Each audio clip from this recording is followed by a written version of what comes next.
Hello, and welcome to Real Talk with me, your host, Miss Please. Today we'll be talking about what matters most, and that would be you.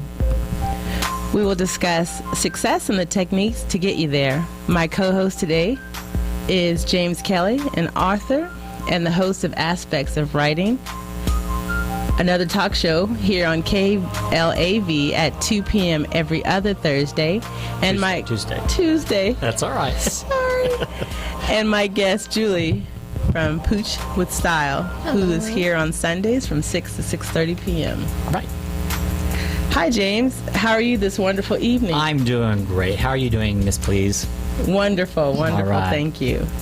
And Julie, how are you this evening? I'm great, thank you. How are you? I'm great. Thank you. Thank you for having me. Glad to have you both here with me today. Oh, absolutely. Well, before we get into today's topic, you wanted to talk about how the hardships we face in life and the challenges we have as well. And you're always talking about how to find your sunshine. Yes, finding your sunshine is easier than you may think. It comes from realizing your life's accomplishments. For example, recently we went through a rough economic downfall. We all have friends and family that may have lost their jobs, their homes, or other material possessions due to the downturn in the economy. Most base their success on those material things, but the actual truth is, it's just a fallacy. That's true.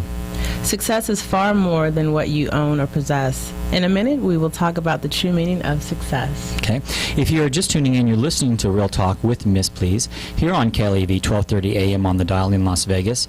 I'm our co-host for this evening, James Kelly, and then in the audience, or in our guest in the studio is Julie Lozano of Pooch with Style. Lascano. I'm sorry, Julie. I should know that by now.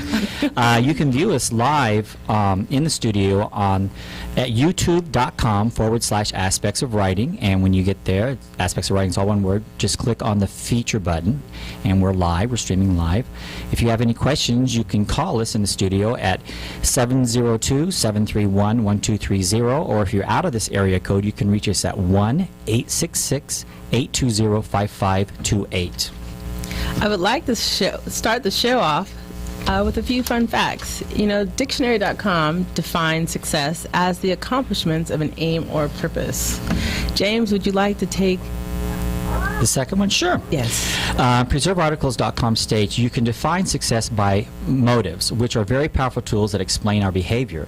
They are never observed directly. They are inferred from behaviors. Motives enable to make predictions about an individual's future actions. Awesome. And did you know Stephen Covey, the author of The 7 Habits of Highly Effective People, has sold more than 25 million copies of his book worldwide since its first publication in 1989. That's very impressive. Isn't that? Other great books that I recommend for understanding and achieving success are The Progress Challenge, Working and Winning in a World of Change by Dean Lindsay, The Little Book of Leadership, The 12.5 Strengths of Responsible, Reliable, Remarkable Leaders That Create Results, Rewards, and Resilience by author Jeffrey Gitomer. Mm-hmm. See at the Top by Zig Ziglar. Now it's his 25th anniversary edition, The Tipping Point, How Little Things Can Make a Big Difference. And that's by Malcolm Gladwell. Yes, these are just a few of the great books by various authors out there that talk about success. And there's certainly a lot of authors out there who I'm sure can talk about success. Yes. I would like to remind our listeners, if you're just now tuning in and you're listening to Real Talk with me, your host, Miss Please, and today's co-host, James Kelly, and our featured guest, Julie Lascano. All right. Right here on KLAV 1230 on the AM dial in Las Vegas. Or on the internet, you can listen to us live at KLAV1230am.com. And since we were talking about authors and success, we could remember that life is a book. There are good chapters and there are bad chapters. Well, that's very good, Julie. I come prepared. What, did that come from you, or?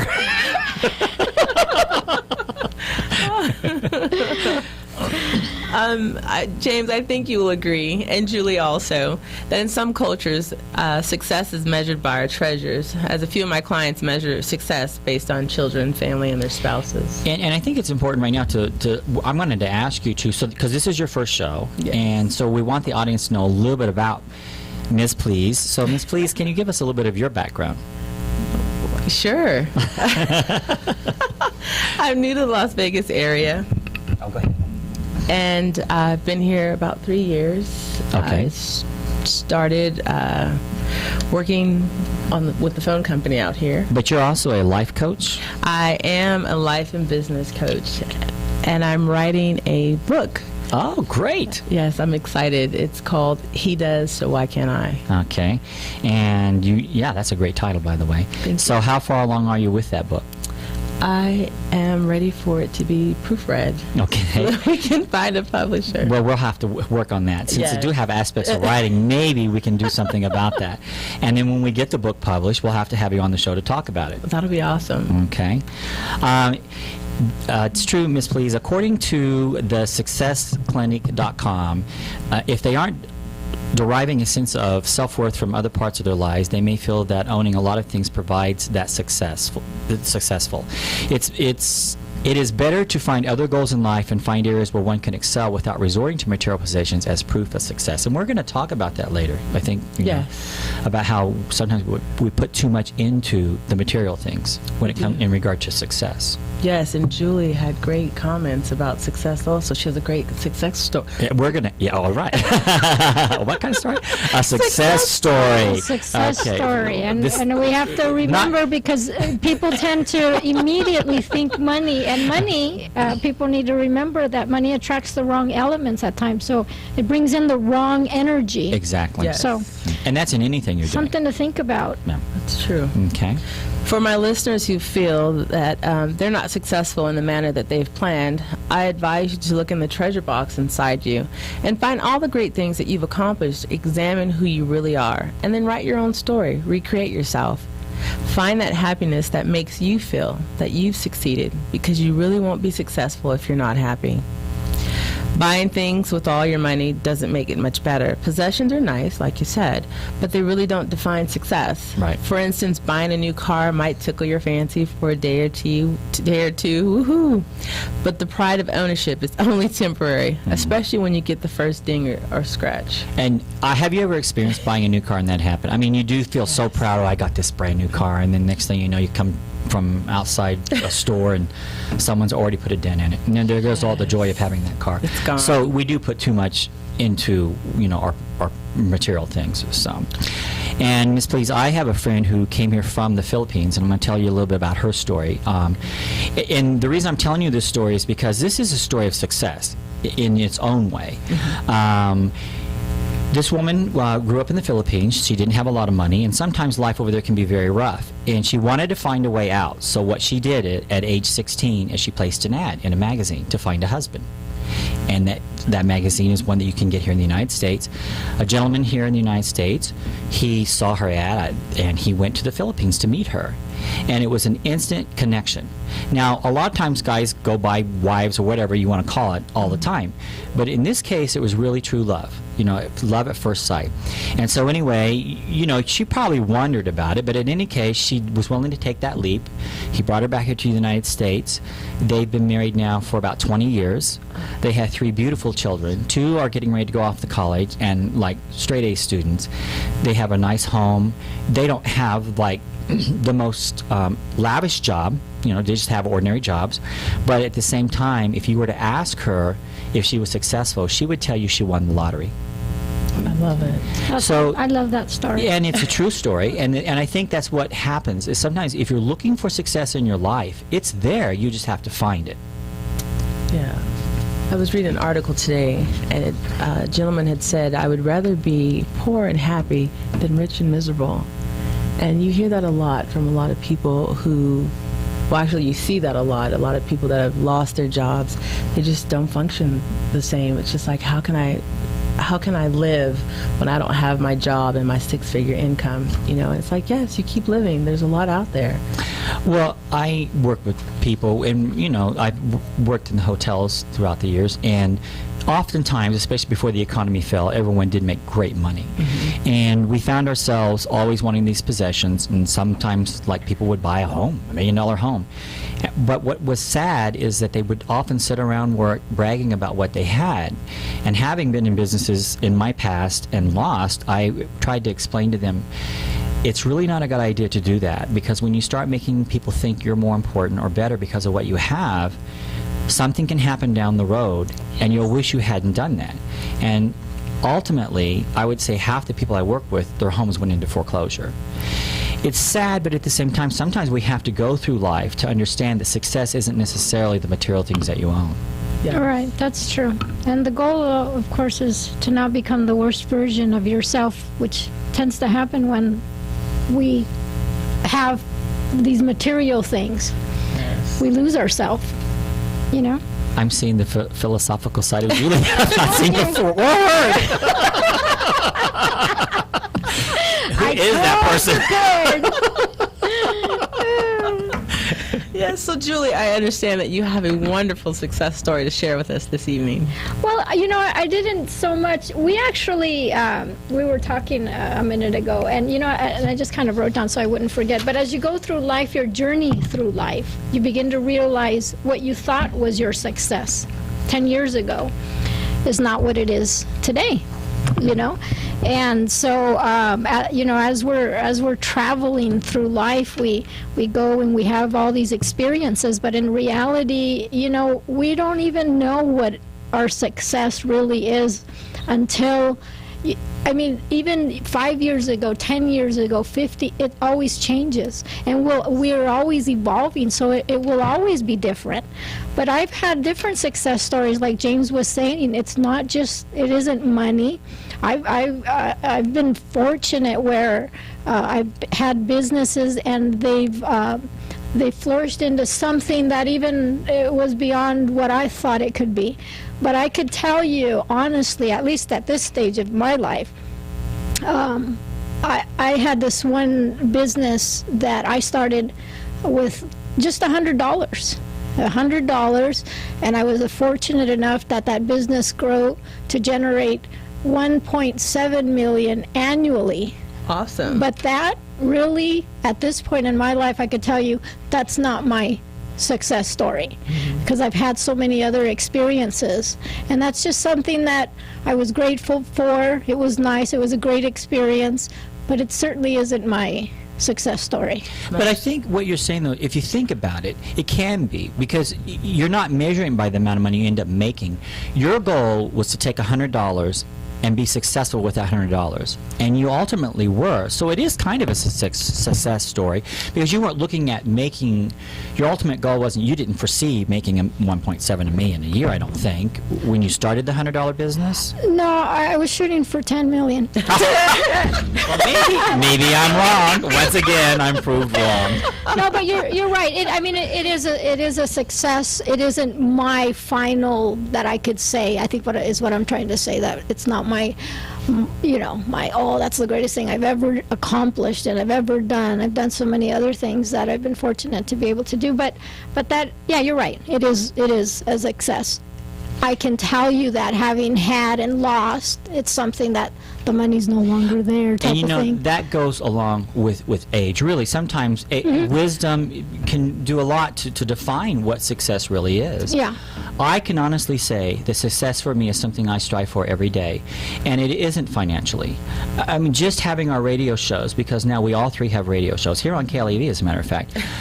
To me, and Ryan, our board man, smiling. You mean he's quiet now? He's successfully employed because of us. So, you know, ultimately, it really is about just achieving what you set out to do. Whatever it is. Whatever it is, Yeah, you know, that's and true. it can be daily.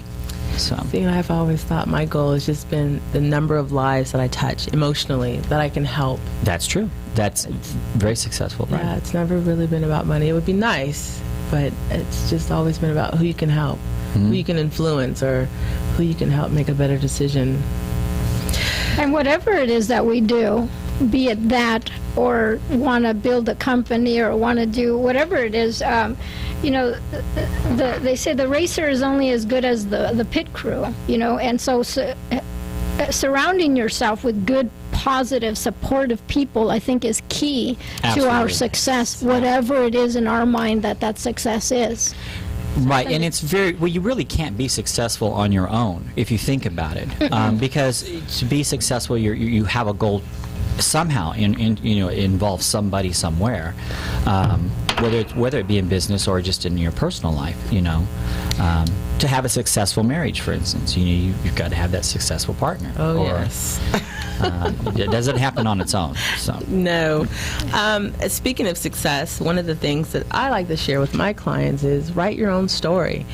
And James, I know that you're an author and you are published. You've published 2 books and you have many hats that you wear as far as being an editor, working on several projects. You help people get published. Hint, hint, hint, me too. We will get your book published, I promise, and then we'll have you on Aspects. What would you like to say, or what could you share with people that are out there listening? And we even have talked about this on my show, Aspects of Writing, in the sense that there's a misnomer that authors, in order to be successful, have to sell 1 million copies of a book. And the truth of the matter is, you can go to the New York Times best-selling list, and you will see that someone's on that top 10 list who may have only sold 1,000 books that week. Or, and you've actually had people who've won awards who've only sold 5,000 copies of a book. So success isn't necessarily, even in that realm, the amount of books that you sell. Success is the fact that you were able to accomplish the goal of having it published. I can remember my first thought of success when I was a writer was I self-published my first novel, The Emblem. And the hardest task you have as a self-publisher is getting your books in the store. And my first thought of success was the fact that I had a chain of bookstores in Atlanta, Georgia, who took those books. And I thought, wow, I finally accomplished something. I didn't even think about the financial end of it. Then the next stage of that was I walked into the bookstore. I was just curious to see what the book would look like sitting on a shelf. And then I walk in, and there's my book on a shelf. And I'm thinking, oh, my God, I've really made it. But still, the books didn't sell that well. They weren't selling hundreds of copies a week. And then I went on the road with it, took it out west here. And then I eventually got the books in stores in California and independent stores. And then I got it in a chain. I actually got it in the stores here in Las Vegas, in Borders and Barnes & Nobles.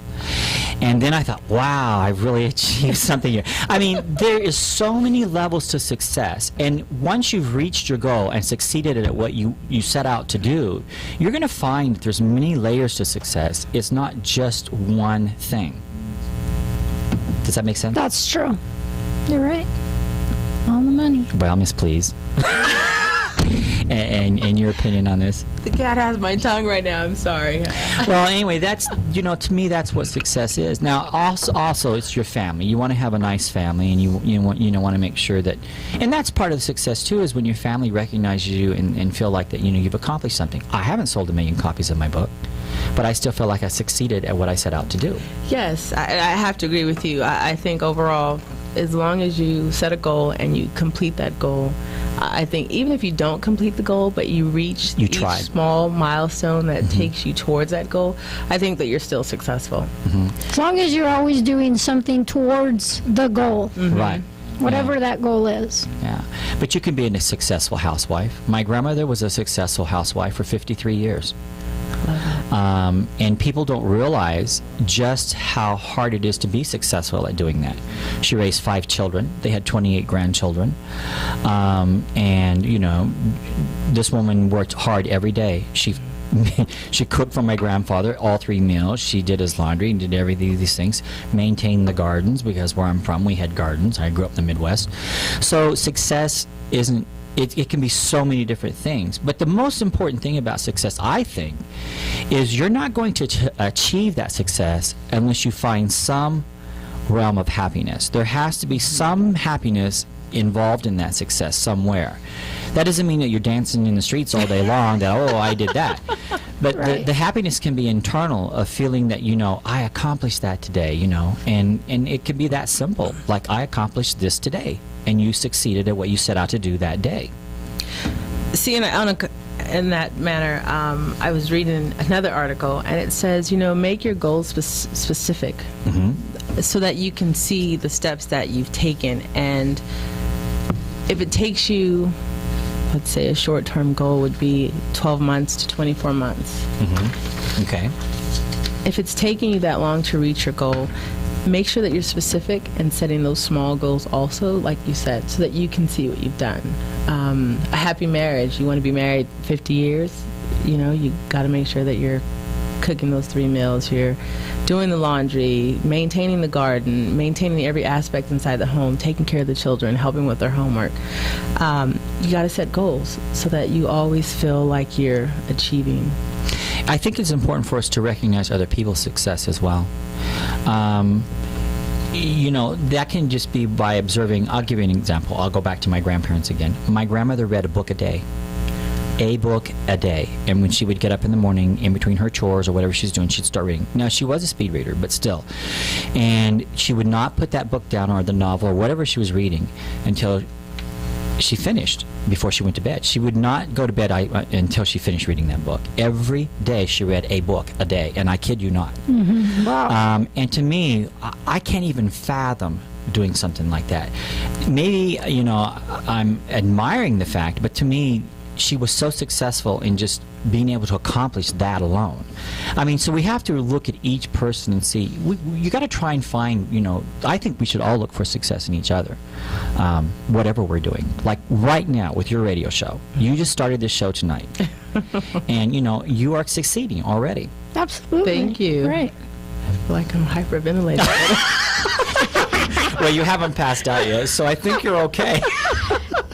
And sometimes, we get people tend to get in the way of themselves from achieving what really deep inside they want to do, and we focus so much on especially like with this economy, everything that's happened, and poor me and all this, now it's gone, it's all, you just have to move forward and keep moving forward, because life is 10% what happens to you and 90% of how you respond. And people tend to they delay, they have a delay, and it's just like they freeze and they stop moving forward. But that's 90% of how you respond is how you respond to situations, anything. I have something to share. think about. I have clients in California that we all bought our house at the same time. We all lost our house at the same time. You bought and lost at the same time. And some of my clients, Good thing. It's true. You were very successful at this. but some of my clients actually lost their homes, and they fought tooth and nail to hold on to this home because their homes define them. Right. And I remember having these conversations. It'll be okay. You'll be fine. There'll be another phase in life. There'll be more houses, bigger houses. A house of your choice. And then you realize that that's not even what sometimes losing something is the best thing that could happen to you. Yes, exactly. I know I said to myself, that's the best thing that happened to me. I kid you not. Yes. And a lot of people, it takes a while for them to it's like this big house does not, it does not define who you are. It doesn't define you. It's no big deal. It's gone. I'm not a person that is attached to things, so it's not difficult for me to let go of things, but a lot of people, it's difficult. Yeah, Yes. that's their life. We have a caller online. Marion, hello. Welcome to Real Talk with Miss Please. How are you doing this evening? Hello, I'm Marion. doing fine. Hi, how are you? Thank you for having me. I have a question for Miss Please. It seems like I just celebrated my 23rd anniversary, and it seems Congratulations. Like thank you very much. Congratulations. Thank you. I'm all clapping. You can't see me, but congratulations. Thank you. But it seems like the more years that we celebrate together, the further distance we're becoming, with each other. He has his job. I'm going to school. Congratulations. And it just, thank you. But it just seems like we're becoming more distant. I was wondering, do you have any suggestions to help our relationship become mended?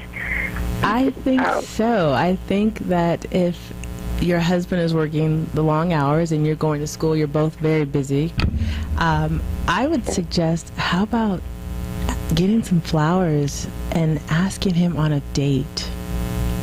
Wow. I think a date night, at least once every 2 weeks, once a week. It doesn't mean that you have to go out. You could just stay home and watch a good movie, drink some wine. Yeah, spruce it up. Go back to the dating days. Yeah, I think that would be... Go ahead. That's a wonderful idea. I've never thought about that. But like you said, go back to those dating days. Yes. Those were some wonderful times. Well, reinvent that. Go back. And I think men love to be asked instead of always asking. Right. What do you think? Absolutely. I mean, there's nothing wrong with, you've been married 23 years, so you know your husband very well, obviously.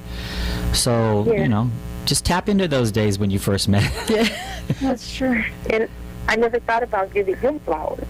Yeah. I always expected to get the flowers. Me too.